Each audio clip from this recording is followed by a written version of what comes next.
Have you ever had a dream from God, so vivid, so real, you knew it was from Him, but then nothing happened? Or worse, life seemed to go in the opposite direction. Aloha, and welcome to DreamWatch, where God's love meets revelation. I'm Chandra. That space between the dream and the fulfillment, it can feel confusing, frustrating, and discouraging. That space, I call it the in-between, and it's sacred. Some dreams from God are instant, but many unfold over time. And there's always an in-between, the stretch of time between God gives the dream and when you finally start to walk it out. And during that space, it might feel like nothing is happening, but God is doing something deeply important. He's preparing you. He may show you something in a dream, a calling, a function, or role that you haven't stepped into. You've never seen yourself in that way. It might seem impossible or out of reach, but He's showing you a future reality, a glimpse of where He's calling you. Not necessarily where you are now. When a prophetic dream finally starts to unfold, it rarely looks the way we imagine it. I thought the ministry that God gave me would happen in the four walls of the church. That's what I had pictured. But in reality, it didn't happen that way. As painful as that realization was, I had to release it and let it go. Still, God gave me everything I needed to move forward with Him and walk out the assignments He had planned for me. I want to share one of my most personal stories about this. I had a dream in my early 30s where I walked into a room and I saw these multicolored patterns hanging from the ceiling. And I remember thinking, what is this place? I felt it was important, but I had no idea what it meant. So I wrote it down and let it sit. Sometime later, I visited the church I'd never been before. And as soon as I stepped inside, I froze. There it was. The same colors, the same arrangements. But now I saw what I couldn't recognize in the dream. You know, sometimes when you see something in a dream and you have no frame of reference for it, it's hard to describe, it's hard to understand what it is until there's a clue that unfolds. And for me, that clue was walking into this place where there they were, flags of the nations hanging from the ceiling. In that moment, it clicked. What I saw wasn't abstract. It was prophetic. God was showing me something connected to the nations, a future calling I hadn't stepped in yet. At the time, I wasn't in ministry. I had traveled some as a military brat and then again as a military spouse, but nothing like the dream had hinted at.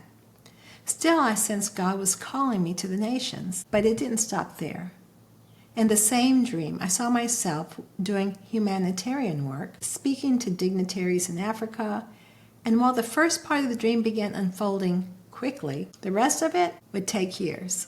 What's wild is what happened next. Right after that dream, right after I sensed this big calling, I had an emotional breakdown. Everything in my life felt like it was falling apart. It didn't look like purpose. It didn't feel like promotion. It felt like pain. But here's what I know. God wasn't discarding the dream. He was developing me for it. He knew the weight of the assignment. He knew the influence it would carry. The breakdown became the beginning of my transformation. God wasn't rejecting the dream. He was rebuilding me to carry it. Years later, inner healing, after grad school, after saying yes to a totally different season, I found myself in Africa, just like in the dream. I went on 2 very different assignments.